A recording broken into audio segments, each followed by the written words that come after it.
Hello friends, welcome to my channel strong active mind. यहाँ पे हम आज बात करेंगे फ़िज़िक्स की।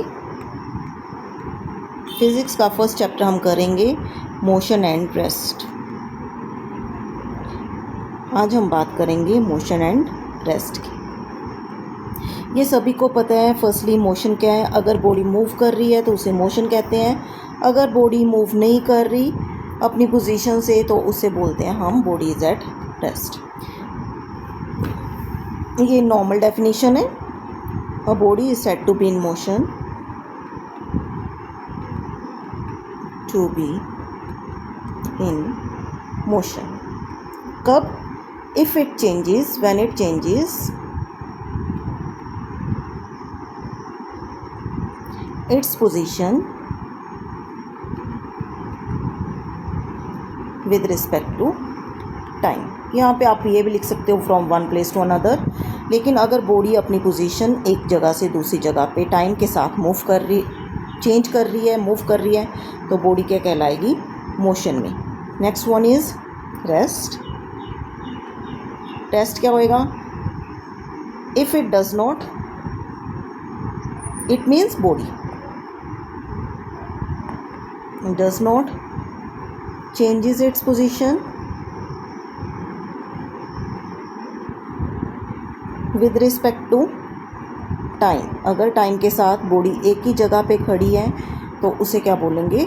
Body is at rest. तो बॉडी क्या कहलाएगी? रेस्ट में। अगर बॉडी मूव कर रही है तो मोशन में, अगर बॉडी एक जगह पे खड़ी है तो रेस्ट में। अब नेक्स्ट पॉइंट क्या आता है? एक एग्ज़ाम्पल दी जाती है कि अगर किसी भी बस में दो पैसेंजर्स बैठे हुए हैं, 2, 3, 4 जितने मर्जी लगा लो। अब वो दो तीनों और बस मूव कर रही है। बस मूव कर रही है, साइड पे पेड़ पौधे। अब इस पेड़ के नीचे एक पर्सन खड़ा है। अगर इस पर्सन के अकॉर्डिंग बात करें तो ये दोनों पर्सन्स क्या हैं? रेस्ट पे। लेकिन अगर इस पर्सन के अकॉर्डिंग हम बात करें तो ये सारी की सारी बस अगर मूव कर रही है तो ये तीनों पर्सन्स भी मूव कर रहे हैं, तो ये तीनों क्या हैं? मोशन में। तब एक पॉइंट आया जिसे बोला गया रेफरेंस पॉइंट। रेफरेंस पॉइंट वो पॉइंट है जिसके अकॉर्डिंग हम बताएंगे कि whether the body is at rest और इन मोशन। अब मैं आपको बताऊंगी कि रेफरेंस पॉइंट आखिर इसे डिफ़ाइन कैसे किया गया और इसका मतलब क्या है। मेरे ख्याल में आप सभी को क्लियर हो गया कि जितनी देर हम किसी पॉइंट के अकॉर्डिंग नहीं बताते तब तक हम बता नहीं सकते whether the body is at rest और इन मोशन।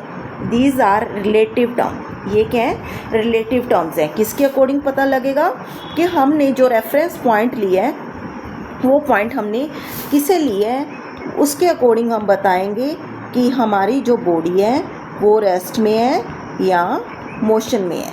अगर तो हम बात करें इस पैसेंजर के अकॉर्डिंग, ये जो बाकी के पैसेंजर्स है वो क्या है? रेस्ट पे। लेकिन अगर कोई पर्सन बाहर खड़ा हुआ है उसके अकॉर्डिंग सारे के सारे पैसेंजर्स क्या हैं? मोशन में। तो हम अब रेफरेंस पॉइंट को डिफ़ाइन कर रहे हैं। रेफरेंस पॉइंट को डिफ़ाइन कैसे किया जाएगा? It is a point,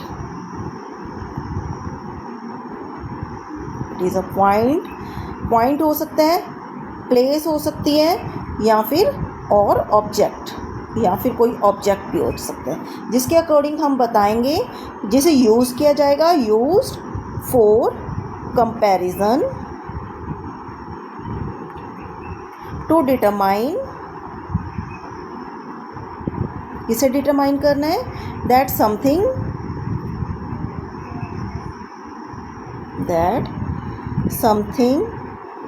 is in motion, जो हमें बताएगा कि कोई और ऑब्जेक्ट मोशन में है और या रेस्ट। रेफरेंस पॉइंट वो पॉइंट है जिसके अकॉर्डिंग हम बताएंगे कि whether the other object is in motion और एट रेस्ट। मेरे अकॉर्डिंग यहाँ तक सभी बच्चों को क्लियर है। अगर हम बात करें किसी भी ड्राइवर की, उसके अकॉर्डिंग सारे के सारे पैसेंजर्स क्या हैं, रेस्ट पे हैं। और अगर कोई पर्सन बाहर पेड़ के पास खड़ा है तो उसके अकॉर्डिंग सारी की सारी बस मोशन में है, उसके अंदर जो पैसेंजर्स हैं वो भी क्या है, मोशन में। यहाँ तक सभी को क्लियर हो गया होगा। रेफरेंस पॉइंट वो पॉइंट है जिसके अकॉर्डिंग हम बताते हैं कि whether the object is at rest और in motion, and rest and motion both are relative terms. ये हम बिना रेफरेंस पॉइंट को कंसीडर किए हम ये नहीं बता सकते कि जो हमारा ऑब्जेक्ट है वो मोशन में है या फिर रेस्ट में। चलो नेक्स्ट टॉपिक आता है types of motion.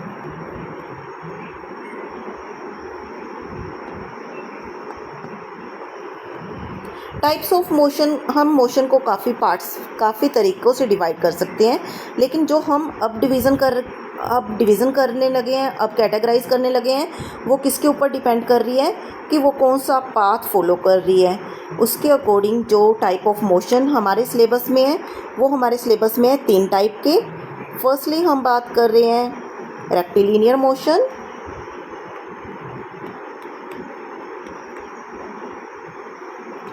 Rectilinear motion. अब बच्चों रेक्टिलिनियर मोशन होता क्या है? अगर तो बॉडी स्ट्रेट लाइन को फॉलो कर रही है, if a body moves in a straight line, if a body moves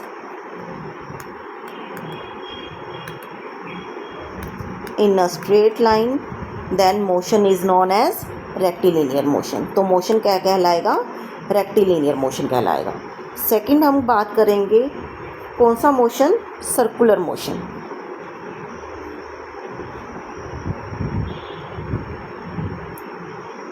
next motion is circular. If a body moves in a circle,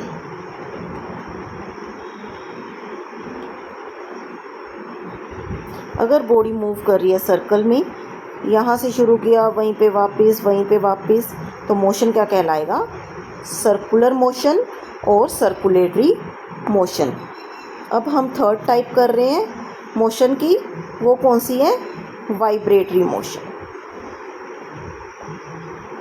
अगर बॉडी वाइब्रेशन को फॉलो कर रही है means to and fro motion है।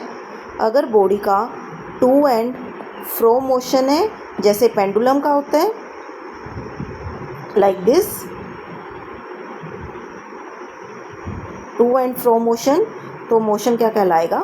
Vibratory motion. ये किसके ऊपर depend, ये जो हमने डिवीज़न की है वो किस बेसिस पे है? पाथ के बेसिस पे। अगर बॉडी स्ट्रेट लाइन को फॉलो कर रही है, if a body moves in a straight line, motion क्या कहलाएगा? रेक्टिलिनियर। अगर वो सर्कुलर पाथ को फॉलो कर रही है, सर्कल में मूव कर रही है, तो मोशन हमारा क्या कहलाएगा? सर्कुलेटरी मोशन या सर्कुलर मोशन। अगर वो टू एंड फ्रो पाथ को फॉलो कर रही है तो हमारा मोशन क्या कहलाएगा? Vibratory motion. तो हमने अब 3 टाइप के मोशन डिस्कस किए हैं, किस बेसिस पे कि वो कौन सा पाथ फॉलो कर रही है। जो भी पाथ फॉलो कर रही है उस बेसिस पे जो मोशन है वो हमारे 3 टाइप्स के हैं। फर्स्ट वन इज़ रेक्टिलिनियर, अगर स्ट्रेट लाइन को फॉलो करें, अगर स्ट्रेट लाइन को फॉलो ना करके वो सर्कल में मूव करे, दैट मीन्स सर्कुलर मोशन। और अगर वो टू एंड फ्रो मोशन को फॉलो करे तो वो वाइब्रेटरी मोशन कहलाता है। नेक्स्ट टर्म है हमारी डिस्टेंस एंड डिस्प्लेसमेंट।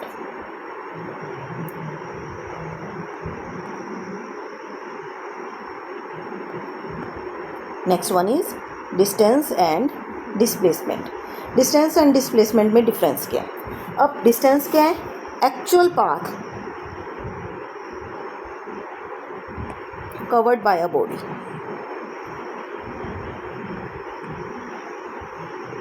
मतलब अगर बॉडी ने यहाँ से मूव करना शुरू किया, किसी भी पाथ को फॉलो किया, चाहे वो सर्कुलर है, चाहे वो वाइब्रेटरी है, चाहे कोई भी, और एंड में यहाँ पे आई, तो उसका जो टोटल पाथ कवर्ड है उसकी length, that is known as distance.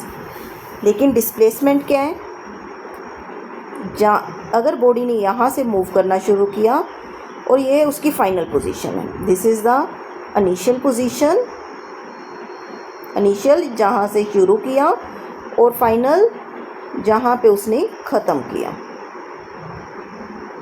इन दोनों का जो शॉर्टेस्ट डिस्टेंस है, कम से कम जो डिस्टेंस है, उसे हम वो क्या कहलाएगा, डिस्प्लेसमेंट। अगर ये उसका इनिशियल पॉइंट है, ये उसका फाइनल पॉइंट है, अगर तो हम टोटल डिस्टेंस, टोटल पाथ की बात करें तो वो डिस्टेंस कहलाएगा। अगर इसका मिनिमम पाथ हम देखें तो वो क्या कहलाएगा, डिस्प्लेसमेंट। डिस्प्लेसमेंट को अब डिफाइन करना हो तो क्या कहेंगे, it is the shortest distance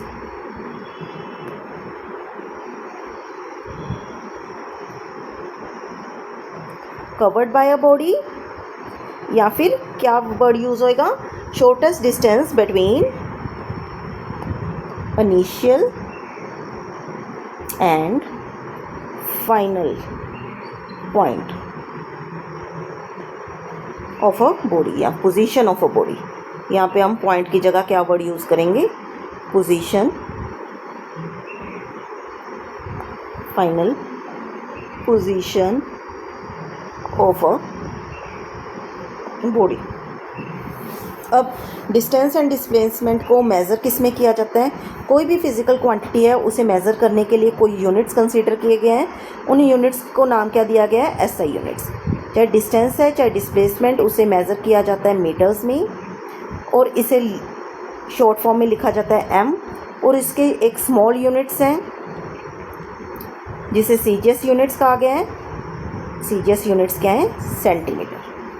distance को भी सेंटीमीटर्स में फाइंड आउट किया जाता है और डिस्प्लेसमेंट को, दोनों के यूनिट्स क्या हैं, मीटर, और इन दोनों के सीजीएस यूनिट्स क्या हैं, सेंटीमीटर। डिस्टेंस क्या है, actual path covered by a body, और डिस्प्लेसमेंट क्या है, shortest distance between initial and final position of a body. किसी भी कोई भी बॉडी मूव कर रही है, उसने कहाँ से शुरू किया, कहाँ पे ख़त्म किया, ये मैटर करेगा। कौन सा पाथ फॉलो किया, ये मैटर नहीं करेगा। अगर पाथ कौन सा फॉलो किया, डायरेक्शन डिपेंड नहीं कर रही, तो हमारे पास कौन सा पाथ फॉलो किया ये डिपेंड नहीं कर रहा, तो उसे क्या बोलेंगे हम, डिस्प्लेसमेंट बोलेंगे। और अगर कौन सा पाथ फॉलो किया ये डिपेंड करता है तो उसे बोलेंगे डिस्टेंस। यहाँ तक मेरे ख्याल में सभी को क्लियर है। तो अब इसका मतलब अगर डायरेक्शन पे डिपेंड करेगा, हमारे पास दो टाइप की फ़िज़िकल क्वांटिटीज़ आएंगी, कुछ ऐसी जो डायरेक्शन पे डिपेंड करेंगी और कोई ऐसी जो डायरेक्शन पे डिपेंड नहीं करेंगी। उस बेसिस पे हमने फ़िज़िकल क्वांटिटीज़ को दो पार्ट्स में डिवाइड किया है। First one is scalar quantities and second one is vector quantities.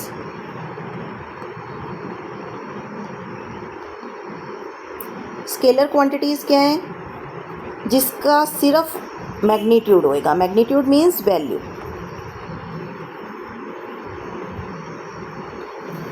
Those quantities, या इसे डिफाइन कैसे करेंगे, these are the physical quantities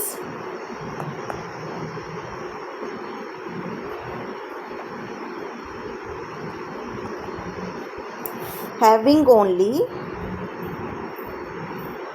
magnitude, जो सिर्फ एक वैल्यू पे डिपेंड करेंगी, वो क्या कहलाएंगी, स्केलर क्वांटिटीज़। इसकी एग्जांपल हमने अभी की है, डिस्टेंस। लेकिन जिसमें डायरेक्शन भी डिपेंड करेगी, मैग्नीट्यूड भी होएगा, वैल्यू तो होएगी, उसके अलावा हमारे पास डायरेक्शन भी डिपेंड करेगी, डायरेक्शन पे भी डिपेंड करेगा, वो क्या कहलाएगी, vector quantities. The physical quantities which are having both magnitude as well as direction. और इसकी एग्जांपल देनी हो तो हम क्या देंगे, डिस्प्लेसमेंट। यहाँ तक क्लियर है। उसके अलावा स्केलर क्वांटिटीज़, मास, एग्जांपल, यहाँ पे अगर हमें मास, स्पीड, उसके अलावा कोई एग्जांपल जैसे डेंसिटी एक्सेट्रा। अगर यहाँ पे एग्जांपल्स देनी है तो हम वेलोसिटी, ये भी हम डिस्कस करेंगे इसी चैप्टर में बाद में, एक्सेलरेशन आएगा etcetera. These are the few examples of scalar quantities as well as vector quantities. यहाँ तक सभी को क्लियर है? अगर आपको एग्ज़ाम्स में आ जाए कि आप कुछ डिफरेंसेस बताओ हमें डिस्टेंस एंड डिस्प्लेसमेंट में, तो आप कैसे उनमें डिफ्रेंशिएट करोगे ये मैं आपको बता रही हूँ। नेक्स्ट टॉपिक हमारा क्या बनेगा? डिस्टेंस एंड डिस्प्लेसमेंट में differences, difference between distance and displacement.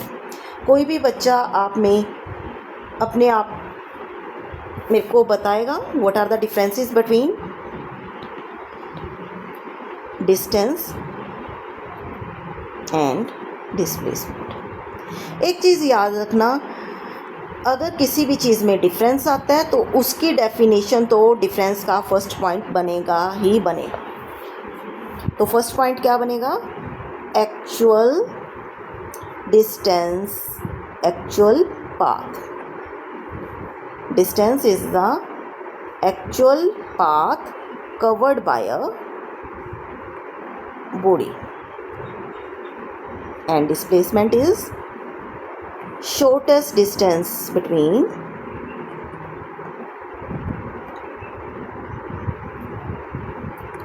initial and final position of a body। ये तो बनेगा ही बनेगा। सेकंड हम क्या कह सकते हैं?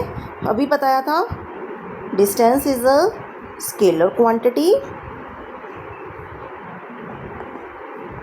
And displacement is a vector quantity. यहाँ तक क्लियर है? क्योंकि ये स्केलर है, इसकी सिर्फ एक पर्टिकुलर वैल्यू या डायरेक्शन पे डिपेंड नहीं करता। जो डायरेक्शन पे डिपेंड नहीं करता वो कभी भी नेगेटिव या जीरो नहीं हो सकता, कैन नॉट बी नेगेटिव और ज़ीरो। इसमें हम क्या लिखेंगे? It can be negative, positive और यहाँ तक ज़ीरो भी हो सकता है। जैसे सर्कुलर मोशन में बात करें, जहाँ से बॉडी ने मूव करना शुरू किया वहीं पे आ गई, तो शॉर्टेस्ट डिस्टेंस क्या है? Zero between initial and final point. इसमें कोई डायरेक्शन नहीं है, नो डायरेक्शन इन्वॉल्व। ये इसमें क्या है? Direction dependent. ये क्या है? Direction dependent. यहाँ तक सभी बच्चों को क्लियर है? किसी भी बच्चे को कोई भी प्रॉब्लम तो मेरे को प्लीज़ कमेंट बॉक्स में बताना।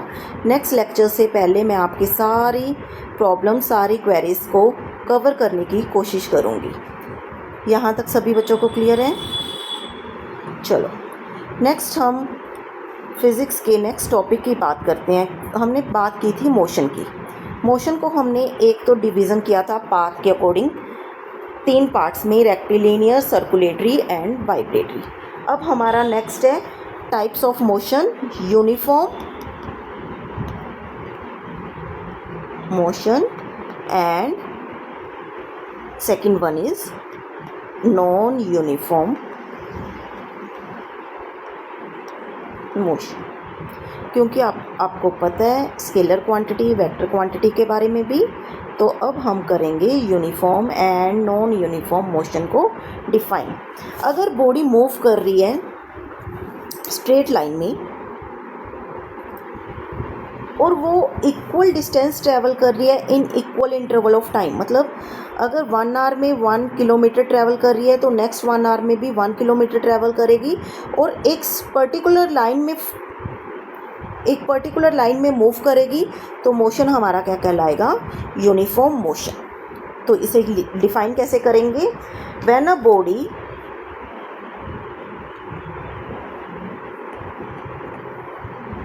covers equal distance in equal interval of time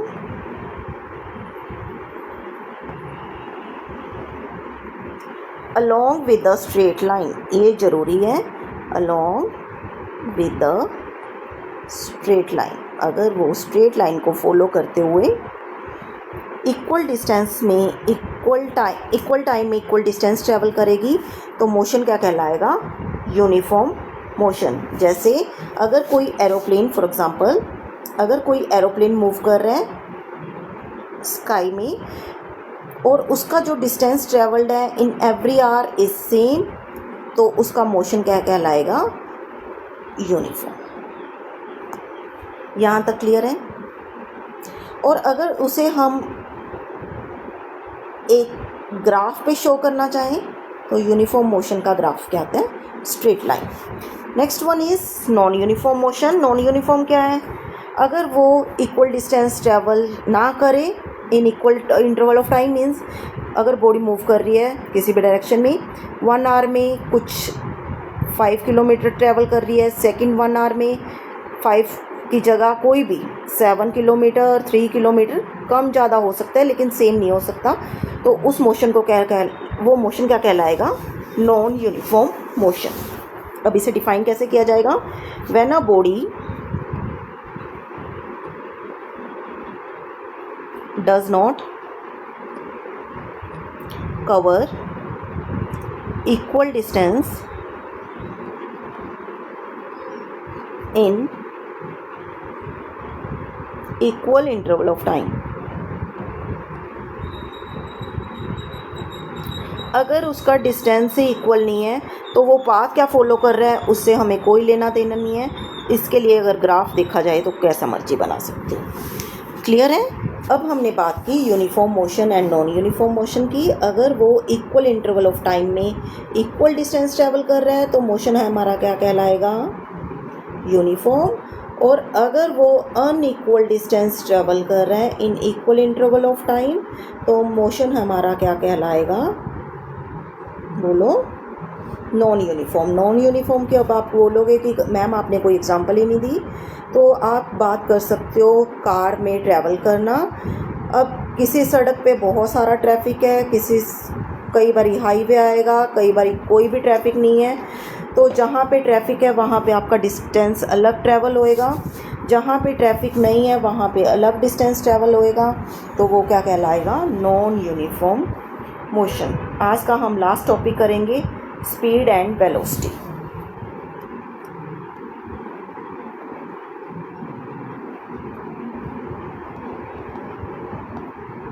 firstly हम डिफाइन कर रहे हैं हमारे फर्स्ट टॉपिक को, दैट इज़ स्पीड। स्पीड आप सभी को पता है कि अगर हम कार में मूव करें तो वर्ड यूज़ होता है स्पीड, कि किस स्पीड पे गाड़ी चल रही है, उसी स्पीड को हम डिफाइन करने की कोशिश कर रहे हैं। यहाँ पे स्पीड क्या है? देखो, speed of an object is the distance, it is the distance travelled bye an object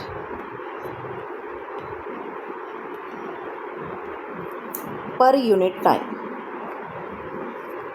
1 घंटे में कितना डिस्टेंस ट्रैवल किया है वो क्या कहलाएगा? स्पीड। तो स्पीड के लिए अगर फॉर्मूला लिखना हो तो क्या आएगा? Distance travelled bye a body upon time taken. यहाँ तक क्लियर है? क्योंकि हमें पता है distance is a scalar quantity, time तो स्केलर है, टाइम डिपेंड नहीं करता डायरेक्शन पे, उसने तो मूव करना है। तो जो स्पीड है वो हमारी क्या कहलाएगी? Scalar quantity. स्पीड भी हमारी क्या है? Scalar quantity. अब हम बात करते हैं एसआई यूनिट्स की। स्पीड को किस में मेज़र किया जाता है? वैसे तो आपको सभी को पता है कि स्पीड को किस में मेज़र किया जाता है? किलोमीटर पर आवर में। वो हमारा स्टैंडर्ड यूनिट नहीं है। स्टैंडर्ड यूनिट्स इंटरनेशनल यूनिट्स हैं। वो क्या हैं? डिस्टेंस के यूनिट्स क्या हैं? मीटर्स। और टाइम के क्या हैं? सेकंड्स। तो हमारे स्पीड के यूनिट्स क्या बनेंगे? Metre per second. SI units of speed is metre per second. Speed क्या है? Total distance travelled by a body upon time taken. कितने टाइम में कितना डिस्टेंस ट्रैवल किया, मतलब अगर हम बात करें 1 सेकंड में कितना डिस्टेंस ट्रैवल किया, वो उसकी क्या कहलाएगी, स्पीड कहलाएगी। Next topic is velocity. Velocity क्या है, इसे कैसे डिफाइन करेंगे? वेलोसिटी हम बाद में बात करेंगे वेलोसिटी के बारे में। पहले हम बात करते हैं टाइप्स ऑफ स्पीड की। हमारे पास काफ़ी स्पीड के टाइप्स हैं, पहले हम उनकी बात करेंगे, फिर उसके बाद हम कंसेप्ट लेंगे वेलोसिटी का।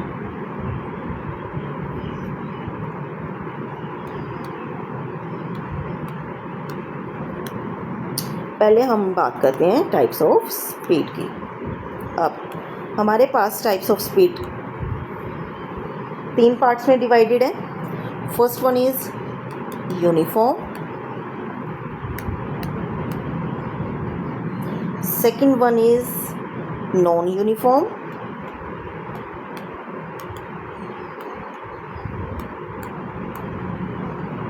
Third one is average.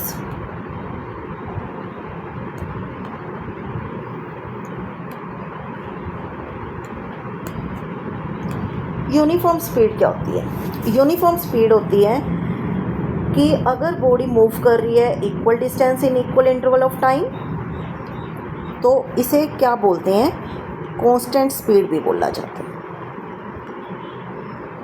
अगर हर जगह स्पीड सेम रहे तो वो स्पीड क्या कहलाएगी, यूनिफॉर्म। और अगर इसे डिफाइन करना हो तो कैसे डिफाइन किया जाएगा? इफ़ अ बॉडी कवर्स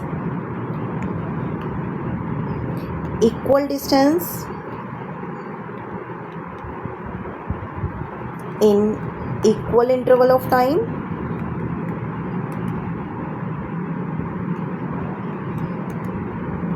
अगर कोई भी बॉडी इक्वल डिस्टेंस ट्रैवल करती है इक्वल इंटरवल ऑफ टाइम में, तो body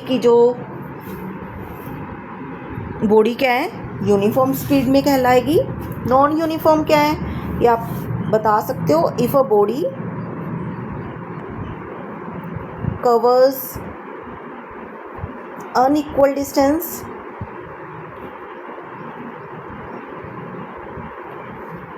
in equal interval of time,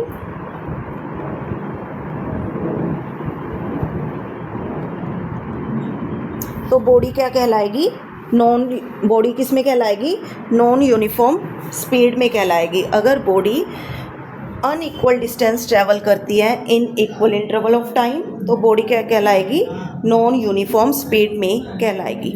non uniform speed के लिए एक वर्ड और भी यूज़ होता है, वो कौन सा वर्ड है, दैट इज़ वेरिएबल स्पीड। क्या वर्ड यूज़ करेंगे, तो वर्ड यूज़ करेंगे वेरिएबल स्पीड। अब यहाँ तक क्लियर है सभी को?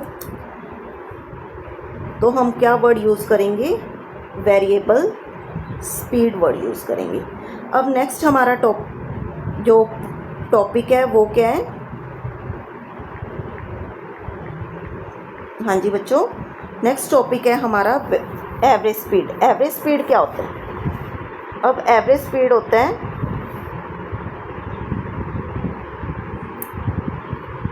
सभी